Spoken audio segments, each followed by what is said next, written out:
VK Anand, lawyer for Ram Singh. Is it true or not that this theory is being given out that he committed suicide by jail authorities? I say this is a very fictitious story which has been put forward by the jail authority itself. It is not believable at any cost, because whatever the facts are coming, that is not at any cost are believable. What are the circumstances they are putting before the public at large, it is not believable at any cost. I think it is very serious concern. I think due to this incident, other accused are very much afraid of all these things, and they think they will not get justice, and they will not get a fair trial in this case. And now they wanted whatever I have. Sir, don't use this case to build sympathy for the other rapists. Sir, don't use this case. I don't use this case to build sympathy for the other rapists. I think what you're doing is potentially dangerous. Not the question. Question is whether we will get a fair trial or not. Question is this: whether the accused will get a fair trial or not. Sir, they have got more than a fair trial. I don't think that's the question here. I don't think that is the question here. The only question here is TSR Subramaniam, whether or not the jail authorities are putting out a false story that he committed suicide. And if they are doing so, why they are doing so. Varna, I recall seeing in the TV today, even the Home Minister of India referring to a suicide. Exactly. It's surprising because no investigation has taken place. I distinctly heard him talk. My first information is that it is suicide, the highest authority in the country on the subject. Having said that, there are 3 or 4.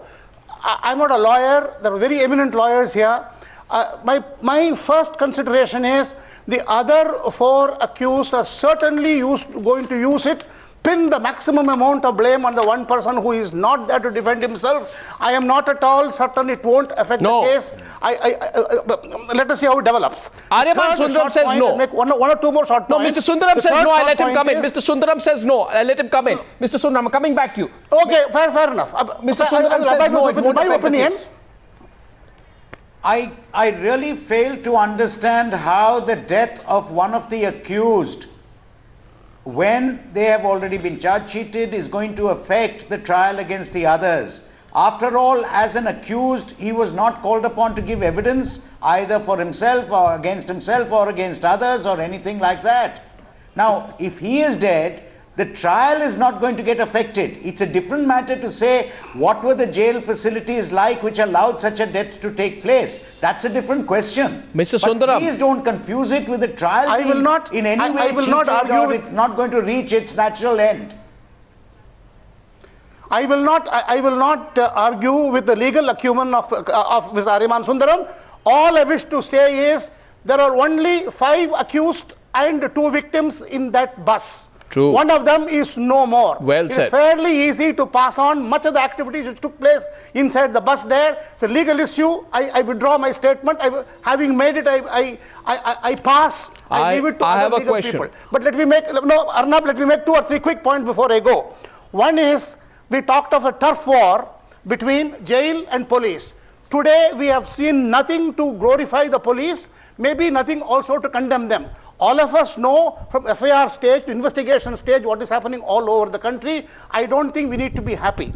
The third broad point is that we cannot give a police a clean sheet. Sheila wants police of Delhi under her charge. She is not able to maintain proper administration in the jail which is directly under her charge in one premises. So let us understand the dimensions of what we are but Mr. Subramaniam, wherever you touch, the system is rotten. Mr. And Subramaniam, we are worried about the condition of our justice. I take your point. But Mr. Subramaniam, you see, there's a bigger question. I get Purnima Advani, Maxwell, and everyone else to come in on this. My concern is, which is the question the entire country is asking, given that Ram Singh was the prime accused, Purnima Advani, and has reportedly confessed to the Delhi police about his role, correct me if I am wrong, VK Anand, reportedly confessed to the Delhi police about his role, will his suicide not pave the way for the other accused to lay the entire blame on Ram Singh and get away with a lighter punishment? Purnima Advani. I agree to this point, Arnav. Irrespective of, yes, in criminal jurisprudence, it is for the prosecution to prove the case, etc. But at the same time, this is going to pave the way for the other four to put the blame completely on this. There you are, Mr. Sundaram. That is something that I foresee. But another point, Arnav, we are all talking about the investigation and let there you are, Mr. investigation Sundaram. be conducted. But who is going to conduct? I don't agree at all. That investigation? Is it going to be independent? Is it going to be independent? That is my worry as of today. No, but that is the question. You lay the blame on this man. You lay the blame on this man and then Not cover at it all. up. Not at all. Not at all. Come on, Arnav, not at all. What are we talking about? He There is is the a prime case accused. against 5 accused. The case goes on against the 5 accused. The prosecution proves the case against the 5 Yeah, but accused. Purnima Advani it's says- rarely done, if at all, that any of the accused gives any evidence in a case. It's for the prosecution to make out a case. Where is the question of laying the blame, etc.? It's not that the accused are going to come forward and be giving evidence against a dead man. Far from it. Where do you ever find an accused coming and giving evidence in a case? It's usually only the prosecution's case which has to be proved. The accused himself is never called upon to come on Well, the I'm stand. very sorry. I'm Under Article 20, I'm he very cannot sorry. be forced to give evidence against would like to himself. butt in And here. secondly, one accused evidence against another accused is very, very weak evidence. I So would I like- really think that we are flying in the wrong way I in would like assuming that this will immediately result in Mr. the other MN Singh. four getting away because they'll put the blame at this man's we have door. to- I would like to butt in. I would like to butt in here. Of course, Mr. Ariman Sundaram is one of the legal luminaries, and I have a very high regard for him.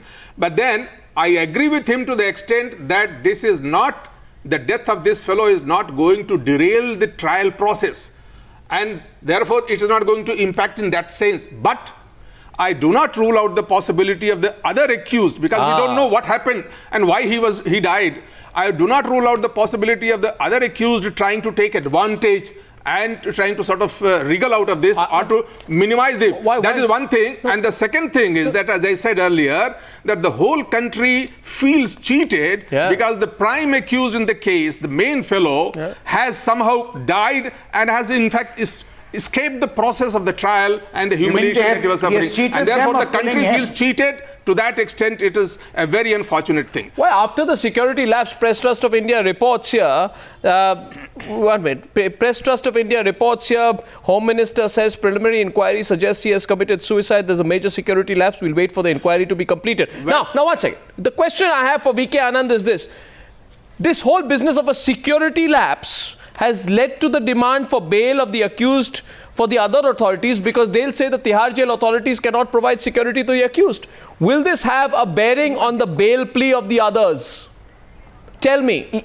Even this question came today itself in the court itself. This question came, the accused are all afraid of, they are not interested to go to the even Tihar jail.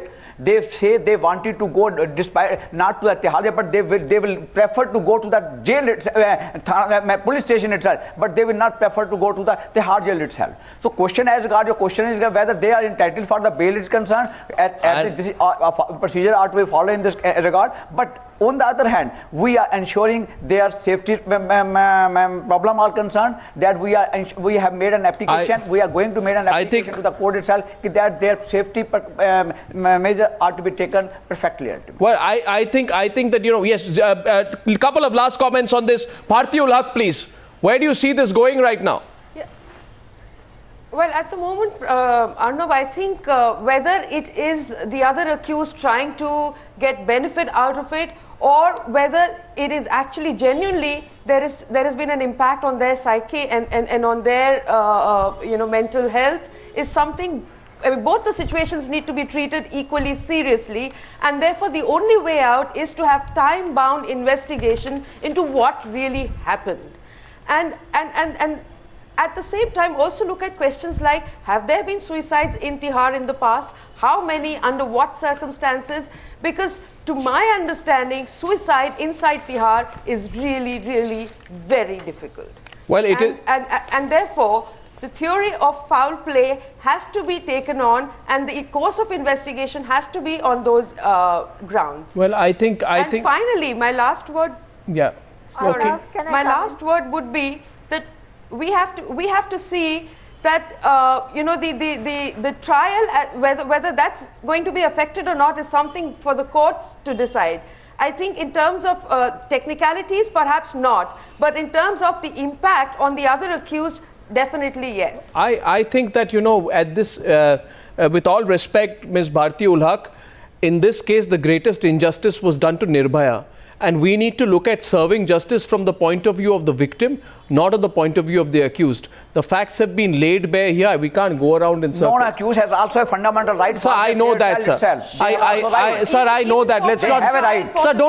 Sir, don't get into those arguments here on the show. Yes. No, don't get into those arguments here. You have every right as Ram Singh's lawyer to say he's not committed suicide. But if you tell the people of this country that Ram Singh was innocent and the other 4 also are innocent, I'm sorry, MN Singh, will anybody believe VK Anand? Question is this: will anybody believe it? Public sentiment can play a very vital role. I don't think anybody is saying that. Watch it. In fact, it is one of the very unfortunate and sad part of the Indian judicial system, the criminal justice system, that an accused who is known by the whole world to have committed this heinous crime is being defended by somebody, and defended to the extent of saying that the whole case is a fraud. I mean, this is, come on. Maxwell Pereira, your response, 1 minute. Here, Maxwell, your response to VK Anand, who's the lawyer for Ram Singh, who's trying to use this case to build up a stronger case for the other co-accused. Your response to him before I wrap up.